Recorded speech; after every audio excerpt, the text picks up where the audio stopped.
Hello friends, मैं doctor Shankar Sharma एक बार पुनः आपके साथ में। जैसा कि आप जानते हैं कि आजकल हम बात कर रहे हैं संयोजन के सिद्धांतों के बारे में। इसी क्रम में आज हम बात करेंगे संयोजन की एक महत्वपूर्ण सिद्धांत संतुलन के बारे में।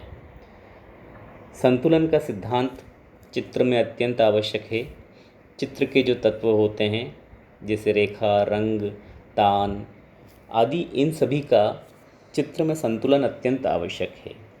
ये अपने भार को व्यवस्थित करते हुए चित्रतल पर दर्शक के दृष्टिपथ को सुगम बनाए रखे, यह चित्र में अत्यंत आवश्यक है। संतुलन का सिद्धांत क्या है, हमें यह जानना होगा। संतुलन के सिद्धांत में चित्रण के सभी तत्व इस प्रकार व्यवस्थित होते हैं कि उनका भार समस्त चित्रतल पर समुचित रूप से वितरित रहता है। या यूँ कहें कि भार को अनुचित रूप से केंद्रीकृत होने से बचाना ही संतुलन के सिद्धांत का मुख्य उद्देश्य है। संतुलन सिद्धांत की जब हम बात करते हैं तो दृष्टिगत भार की बात करते हैं। दृष्टिगत भार से हमारा तात्पर्य कि चित्र के मुख्य आकर्षण में दृष्टि को पकड़ने की एक शक्ति होती है। जहाँ तक बात चित्र के मुख्य विषय की या मुख्य आकार की है, अगर वहाँ दृष्टि ठहरती है तो उचित है, लेकिन यदि चित्र पर इस प्रकार के कई आकर्षण तत्व होंगे तो हमारी दृष्टि उन एक तत्व से दूसरे तत्व पर आसानी से विचरण नहीं कर पाएगी और अनावश्यक दृष्टिपथ में व्यवधान उत्पन्न होगा। इसलिए हमें चित्र में संतुलन का इस प्रकार व्यवस्थीकरण करना चाहिए कि दर्शक की दृष्टि पूर्ण चित्रपटल पर एक साथ सुगम रूप से यात्रा कर सके। तो चित्र में जो दृष्टिगत भार है वह पूरे चित्रतल पर एक साथ वितरित रहना चाहिए। चित्र के जो तत्व होते हैं, रेखा, रंग, तान, अंतराल, इन सभी में जो भार होता है उसका चित्रतल पर समुचित वितरण होना चाहिए। जैसे कि बात करें रेखा के भार की, जब बहुत सी रेखाएं एक ही तरफ जा रही होती है तो वे हमारा ध्यान उस ओर खींच लेती है। ये रेखा की शक्ति या रेखा का भार कहलाता है। एक ही दिशा में आने वाली या एक ही दिशा को जाने वाली सभी रेखाएं दर्शक के ध्यान को एक ओर इंगित कर देती है। तो जब हमें इस प्रकार के प्रयोग करने हो कि दर्शक की दृष्टि को किसी निश्चित क्रम में अग्रसर करना हो या उसे किसी निश्चित बिंदु तक ले जाना हो, तो हम इस भार का प्रयोग कर सकते हैं।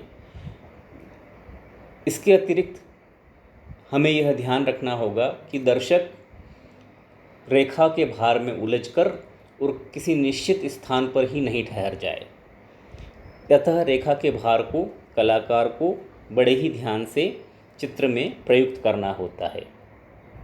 जैसे कि चित्र ख ग में आप देख रहे हैं कि बहुत सी रेखाएं जो हैं वे एक ही दिशा में जा रही है सबसे ऊपर। फिर उसके पश्चात नीचे आप देखेंगे कि संधि रेखाएं हैं। चित्र ग में संधि रेखाएं जो एक कठोरता होती है एक दिशा में जाने वाली रेखाओं की, उनको कम करके दृष्टिपथ को सुगम बना देती है। इसी प्रकार फिर आता है आकृति का भार। जिस प्रकार आप इस चित्र में देख रहे हैं कि हाथी की एक बड़ी आकृति है और एक हाथी की छोटी आकृति है, अर्थात बड़ी आकृति का भार अधिक होगा, छोटी आकृति का भार कम होगा। इसी प्रकार दूसरे नीचे वाले चित्र में देखिए आपकी एक साधारण आयताकार आकृति बनी हुई है और एक जटिल आकृति बनी हुई है। तो जो जटिल आकृति होगी उसका भार अधिक होगा और साधारण आकृति का भार कम होगा। इसी प्रकार वर्ण में भी भार होता है। जो उष्ण रंग होते हैं उनका भार अधिक होता है, गर्म रंग जिन्हें कहते हैं, और ठंडे रंग हल्के होते हैं। तो हमें जब चित्र में रंगों का प्रयोग करें तो इस प्रकार प्रयोग करें कि हमारी आँखें या दर्शक की आँखें एक निश्चित स्थान पर न ठहर जाए और समुचित रूप से वर्ण का भार चित्रतल पर वितरित रहे। तान का भी अपना भार होता है। तान के भार में अगर हम बहुत हल्की रंग और बहुत गहरे रंगों का एक साथ प्रयोग कर लेंगे तो तान का भार अत्यधिक बढ़ जाएगा। अतः हमें मिलती जुलती रंगतों का प्रयोग करेंगे तो तान का भार चित्रतल पर समान रूप से वितरित बना रहेगा। साथियों, चित्र में एक आकृति संतुलन का आलंब सिद्धांत कार्य करता है। आकृति संतुलन के आलंब सिद्धांत से यह तात्पर्य है कि एक अदृश्य तुला होती है जो चित्र के मध्य में होती है, और जब हम किसी चित्र को देखते हैं तो हमारी आँखें एक समान अनुभूति करती है पूरे चित्रतल पर। इस सिद्धांत के अनुसार आकृतियाँ चित्र के केंद्र से समान दूरी पर अवस्थित होगी तो वे समान रूप से भार दिखाएगी, और अगर वे चित्र के पास में, केंद्र के पास में और दूर में स्थित है तो उनका भार अलग अलग होगा। समुचित रूप से चित्र में यह आकृतियों का भार वितरित रहे उसके लिए कई सिद्धांत बनाए गए हैं, जिनमें बड़ी आकृति को केंद्र के पास में और छोटी आकृति को केंद्र से दूर करके दिखाया जाता है, जिससे एक परिप्रेक्ष्य का आभास भी होता है और चित्र स्वतः संतुलित हो जाता है। जबकि समान आकृतियाँ जो होती हैं उन्हें चित्र तल पर केंद्र से समान दूरी पर रखकर व्यवस्थित किया जाता है। औपचारिक संतुलन जिसे कहा जाता है, उसके अंतर्गत समान भार वाली और समान आकर्षक केंद्र से बराबर दूरी पर रहने पर संतुलित होने वाली आकृतियों को रखा जाता है, और वे जब केंद्र से समान दूरी पर होती है तो स्वतः संतुलन स्थापित कर लेती है। इस प्रकार का संतुलन औपचारिक संतुलन कहलाता है। जबकि असमान भार और अधिक आकर्षण वाली जो आकृतियाँ होती है वे केंद्र से दूर रहने पर संतुलन स्थापित करती है। इसी प्रकार जिसमें आप ये सूत्र देख रहे हैं कि चित्र के मध्य में जो आलंब है उससे निश्चित दूरी पर स्थित आकृतियाँ स्वतः अपना संतुलन स्थापित कर लेगी, यह एक औपचारिक संतुलन होता है। वर्ण संतुलन चित्र में एक महत्वपूर्ण गुण है, जिसमें संतुलन अथवा विश्रांति भाव अच्छी रंग योजना का सार होता है।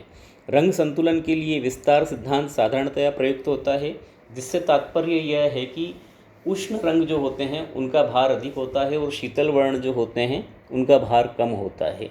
तो वर्ण के बड़े क्षेत्र का प्रभाव शांत होना चाहिए, जबकि छोटे क्षेत्रों में शक्तिशाली विरोधाभास उत्पन्न करना चाहिए। विस्तृत क्षेत्र में शांत वर्ण का जैसे नीले, हरे आदि रंगों का प्रयोग करना चाहिए, और लघु क्षेत्र में उष्ण वर्ण जैसे कि केसरिया, पीला आदि रंगों का प्रयोग होना चाहिए। शांत व उष्ण वर्ण का यह विरोधाभास रंगत, स्थान अथवा सघनता के आधार पर भी हो सकता है। रंग सिद्धांत का या वर्ण संतुलन का एक महत्वपूर्ण सिद्धांत परिगामी आवृत्ति सिद्धांत भी है, जिसके अंतर्गत हम जो रंग होते हैं उनको चित्रतल पर समुचित रूप से उनकी आवृत्ति करके या उनको दोहरा करके उनके बीच में संतुलन स्थापित किया जा सकता है। जैसे आपने कहीं लाल रंग लगाया चित्र में और लाल रंग को कुछ दूरी पर पुनः आवृत करके या दोबारा प्रयोग में लेकर उसको वहाँ से विस्तार दिया जा सकता है। इसी प्रकार कोई और रंग जो आँखों को पकड़ने की क्षमता रखता है उसका चित्रतल पर समुचित इस प्रकार से वितरण किया जाए कि दर्शक की दृष्टि एक ही स्थान पर न ठहरे और वह क्रमशः उस रंग की जो सघनता है उसके आधार पर चित्रतल पर यात्रा करती रहे। तो परिगामी आवृत्ति सिद्धांत से यह संतुलन स्थापित हो सकता है, और यह बहुत ही अच्छा सिद्धांत है जिससे कि हम अपने जो विशेष रंग हैं उनको प्रयोग में लेते हुए भी चित्र में वर्ण संतुलन स्थापित कर सकते हैं। तो साथियों, ये था हमारा संतुलन का सिद्धांत। इसका अध्ययन करें और चित्र में प्रयोग करें। थैंक्स।